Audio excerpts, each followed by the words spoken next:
Hello everyone. आज की हमारी क्लास में हम 10th क्लास का पहला चैप्टर पढ़ने जा रहे हैं जिसका नाम है भोजन एवं मानव स्वास्थ्य। भोजन एवं मानव स्वास्थ्य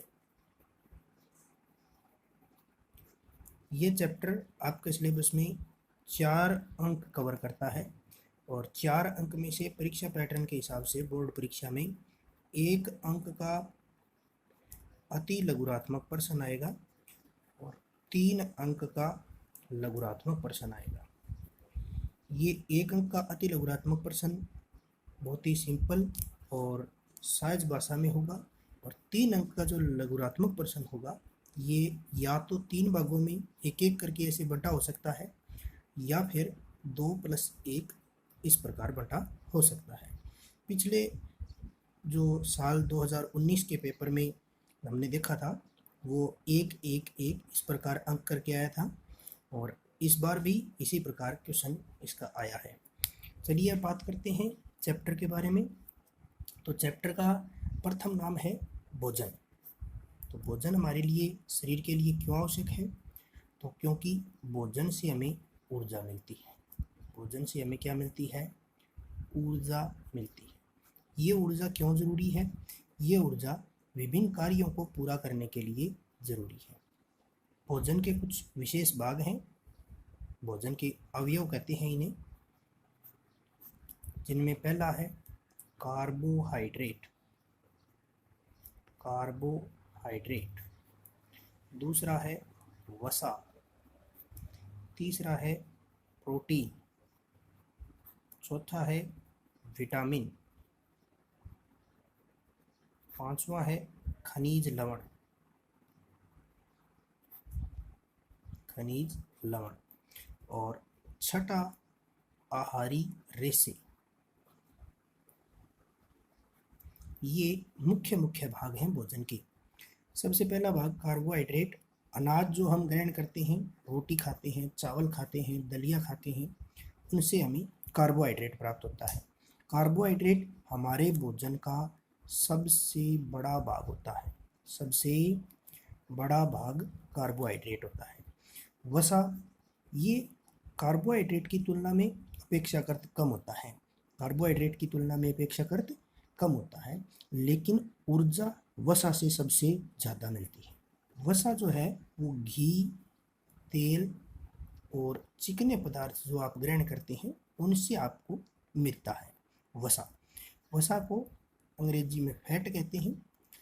प्रोटीन। प्रोटीन आपके भोजन का आवश्यक अंग है।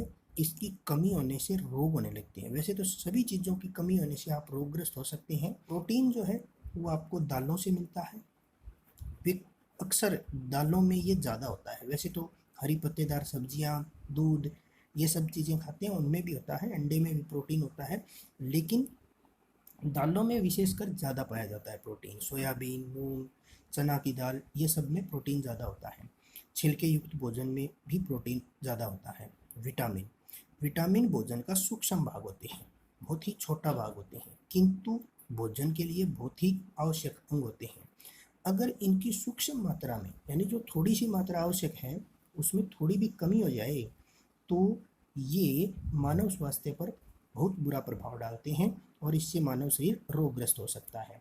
विटामिन कई प्रकार के हैं, ए, बी, सी, डी, ई, के, इस प्रकार 6 प्रकार के विटामिन हैं। आपके सिलेबस में ई और के नहीं दे रखे हैं। ए, बी, सी और डी 4 ही प्रकार के दिए हैं। बी के कुछ भाग होते हैं जैसे B12, B2, B3, इस प्रकार, वो आपको आगे डिटेल में बता देंगे।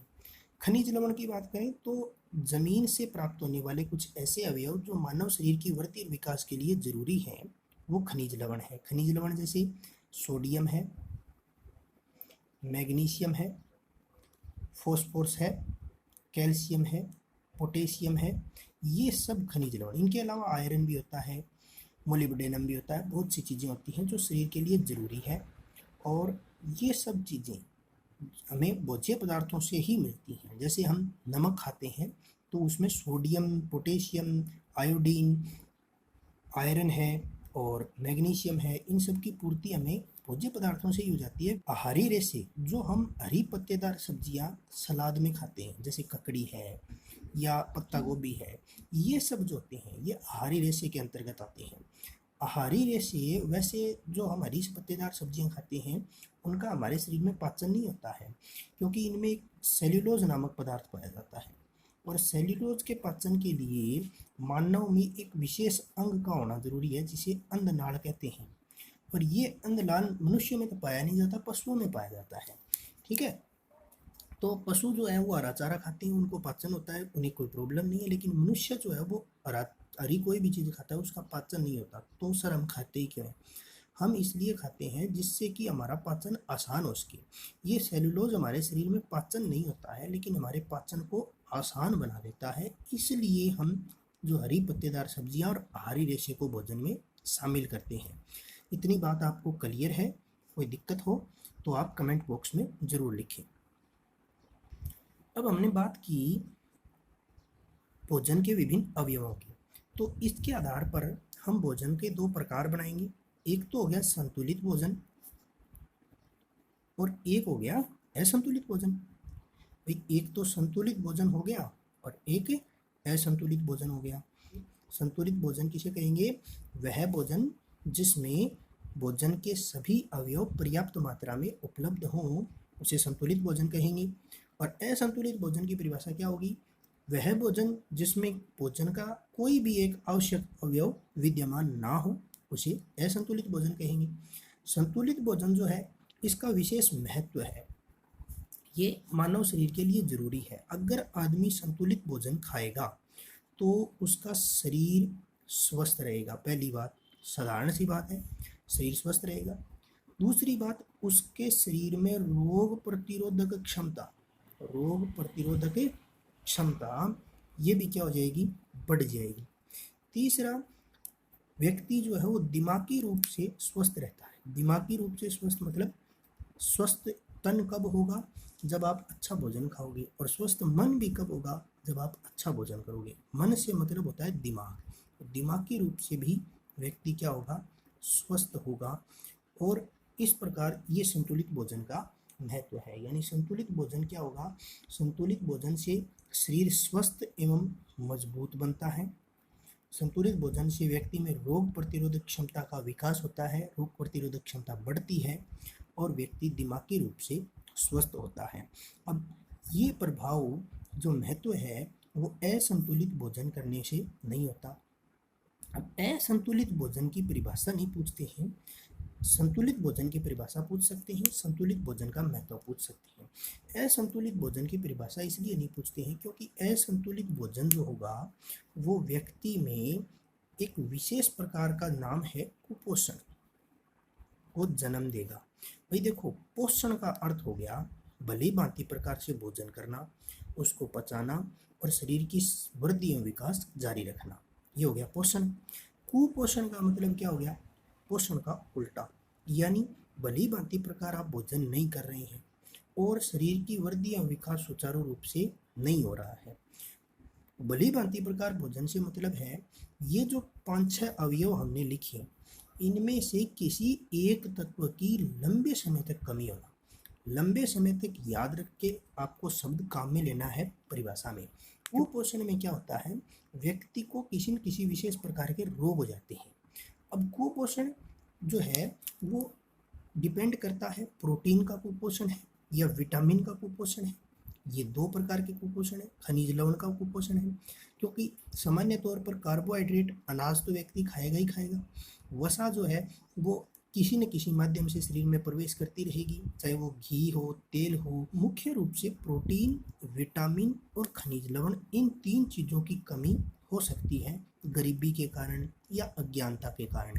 क्योंकि गरीबी के कारण तो यूँ समझिए कि भारत देश में बहुत से गरीब परिवार ऐसे हैं जो इन चीज़ों के महत्व को नहीं समझते और सिर्फ अपना जो खाना है वो खा लेते हैं। उनमें प्रोटीन, विटामिन, खनिज लवण, इन सभी पोषक तत्वों की उपलब्धता को वो नगण्य मानते हैं, ज़्यादा इनको महत्व नहीं देते हैं। उस वजह से लगातार उनके भोजन में इनकी कमी होती है और बच्चे जो है वो अक्सर ज़्यादा पीड़ित होते हैं कुपोषण से। तो वो इस चीज़ से ज़्यादा जो है परेशान होते हैं, उनको इन संबंधित बीमारियां होने लगती हैं। तो कुपोषण की परिभाषा क्या होगी? भोजन में किसी एक तत्व की या एक से अधिक तत्वों की लंबे समय तक अनुपलब्धता। भोजन में किसी एक या अधिक आवश्यक तत्वों की लंबे समय तक अनुपलब्धता कुपोषण कहलाती है। कुपोषण जो है, कुपोषण के दो प्रकार हैं। एक तो है विटामिन कुपोषण और एक है प्रोटीन कुपोषण। विटामिन कुपोषण और प्रोटीन कुपोषण। अब इनकी परिभाषा देने की जरूरत नहीं है। विटामिन कुपोषण का मतलब हुआ विटामिन की कमी से व्यक्ति कुपोषण का शिकार हो गया तो इसे कहेंगे विटामिन कुपोषण। प्रोटीन की कमी से अगर व्यक्ति कुपोषण का शिकार हो गया तो इसे कहेंगे प्रोटीन कुपोषण। तो इसमें तो परिभाषा देने वाली बात नहीं है, लेकिन हम जो प्रोटीन और विटामिन हैं उनकी कमी से होने वाले रोग कौन से हैं, किस प्रोटीन की कमी से या किस विटामिन की कमी से कौन सा रोग होता है, इसको थोड़ा डिटेल में पढ़ लेते हैं। तो जैसा कि आप टेबल में देख सकते हैं, प्रमुख विटामिनों की कमी से होने वाले रोग एवं उनके लक्षण दिखाए गए हैं। पहला है विटामिन ए, जिसमें विटामिन ए और विटामिन ए की कमी से होने वाला रोग दूसरी जगह लिखा है, उसका नाम है रतौंधी। रतौंधी यानी रात में अंधा होना या कम प्रकाश में या रात में दिखाई ना देना, इसके लक्षण हैं। दूसरा विटामिन है थायमिन, जिसका नाम है B12। विटामिन बी में सभी विटामिन आ जाते हैं, vitamin B1, B2, B12, B3 ये सभी विटामिन आ जाते हैं। यहाँ पर थायमिन लिखा है, ये विटामिन B12 का रासायनिक नाम है। तो ये भी प्रश्न पूछ सकता है कि विटामिन B12 का रासायनिक नाम क्या है। विटामिन B12 से बेरी रोग होता है और बेरी रोग के लक्षण है हृदय की धड़कन कम होना, पेशियाँ यानी मांसपेशियाँ जो हैं और तंत्रिकाएं जो मानव मस्तिष्क में पाई जाती हैं उनकी क्षमता कमज़ोर हो जाती है, वे कमज़ोर बढ़ जाती हैं। तीसरा है विटामिन B2, जिसका रासायनिक नाम है राइबोफ्लेविन और इससे रोग हो जाता है राइबोफ्लेविनोसिस। इसके लक्षण हैं मुख के किनारे यानी होठ के जो मुख के किनारे हैं उनकी त्वचा जो है वो फटने लगती है और मेमोरी स्मृति में कमी, याददाश्त में थोड़ी कमजोरी आने लगती है। अगला है चौथा नियासिन, जिसे विटामिन B3 कहते हैं। इससे की कमी से होने वाले रोग का नाम पेलेग्रा है और पेलेग्रा में जो लक्षण हैं वो जीभ और त्वचा पर पपड़ियाँ बनने का मतलब यानी छोटे छोटे चकते बन जाते हैं। जीभ की इनकी त्वचा थोड़ी थोड़ी उतरने लगती है, जैसे छाला हो जाता है और वो उसकी जो चमड़ी है वो उतरने लगती है, इस प्रकार की कंडीशन हो जाती है।